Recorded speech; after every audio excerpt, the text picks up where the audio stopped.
American foreign policy needs to be discussed at length. Is that your basic opinion? That is my real point. And even though it was brought up under difficult circumstances of me being accused of something that I was not guilty of, like being un-American and unpatriotic, I'm delighted that foreign policy has been put out on the table and that we're discussing it. I think this is a very, very positive move, and I think the American people are very glad that we're talking about this issue, because the war is on their mind, and they'd like to see why are we in it and what can we do to get out of it. Let me ask you, though, what about this idea that a lot of focus has been on American foreign policy, but do you feel like you need to come out and say, listen, bin Laden was wrong for attacking America in the first place? Maybe that has gotten lost a little in the equation. Oh, you know, and I think that's an important point, and my wife keeps telling me, you forget to say that, but I go sometimes with on the assumption that if a murderer comes into your house and kills your kids, that it goes without saying he's a thug and a murderer and he should be killed and we should do something, and that's why I voted for the authority to go after Osama bin Laden, but I've been disappointed that we haven't done a very good job on that. But you're absolutely right. They're murderers, and what we're trying to do in this discussion is trying to figure out motivations. Right. Let me ask you also about, let me give you an analogy. I mean, if I went into Mecca, let's say, and started talking about Jesus Christ, I would be persona non grata there, obviously. There would be problems. So, I mean, to make the analogy of the fact that America is over in a foreign land and that they're not happy that we're there, just like Muslims wouldn't be happy if I started to preach about Jesus Christ in Mecca. But does that give them the right to kill me right there in Mecca?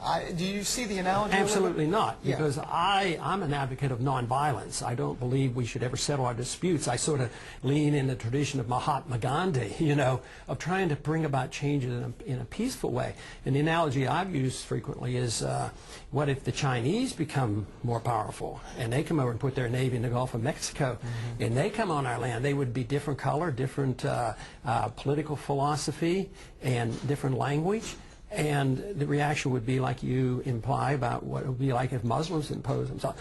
But the problems when you're arguing and disagree, you should always make an attempt. You know, the Christian just war theory, I think, is worth looking at, because you're supposed to talk to people first before you start shooting at each other, and I strongly believe that. And too often we start shooting and forget about talking and a little bit of diplomacy. If you were president on 9/11, what would have been some sort of initial response by you, do you think? Well, I think some things we did were very good, and I think the authority was correct in the funding to go after Osama bin Laden. I was disappointed that we backed away at Tora Bora. Then we went and started another war instead of pursuing Osama bin Laden. But I introduced another concept in the form of legislation to bring back the notion of a letter of marque and reprisal, which was used to go after the early pirates. Jefferson used and others. And that is a letter that's written by Congress, and either to a group of people or to individuals that would be paid a lot of money to go and do the job. Remember when the hostages, we didn't do a very good job. When the hostages were in Iran, it was a disaster. But, you know, shortly before that, Ross Perot had a bunch of his men over there, you know, captured, and they were hostages. And he hired private company, and he went over there and rescued them. So that was an example of how a letter of marque and reprisal. I might have called Ross Perot and said, hey, Ross, do you have a pretty good idea about how we can get this Osama guy? And that might have stopped us from expanding the war. Now I'm afraid we're going to go to war against Iran, and this thing is going to get out of control. Is it fair to say, though, it's not just American foreign policy here? Because, for example, I mean, you can make the case, there are people that are making the case that the radical sect of, when it comes to Muslims, there is a sense of world domination, that they do want this world domination, and that indeed if we had never set one foot over there, that they may have come at us anyhow. Well, not as likely, because our theory is, and the theory of Michael Schur, is that we give them a better chance to motivate their people to commit suicide terrorism and come after us by being over there. But I think you're absolutely right. There is a militant side, but I think it's larger now as a consequence of what we do rather than smaller.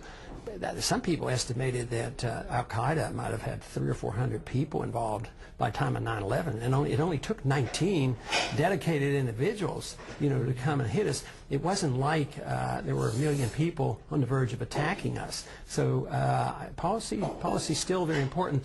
But this militancy is something that almost cancels itself out, because if we didn't get involved so easily. Osama bin Laden was an arch enemy of Saddam Hussein. Saddam Hussein did not permit Al-Qaeda in Iraq. Now Al-Qaeda's in Iraq. So it's almost like a balance of their terror. And it isn't only Sunni versus Shiite, because Osama bin Laden is a Sunni and Saddam Hussein was a Sunni. Right. Yet one was a secularist and one was a radical Islamist. So, and there are radical Shiites and there are very reasonable Shiites.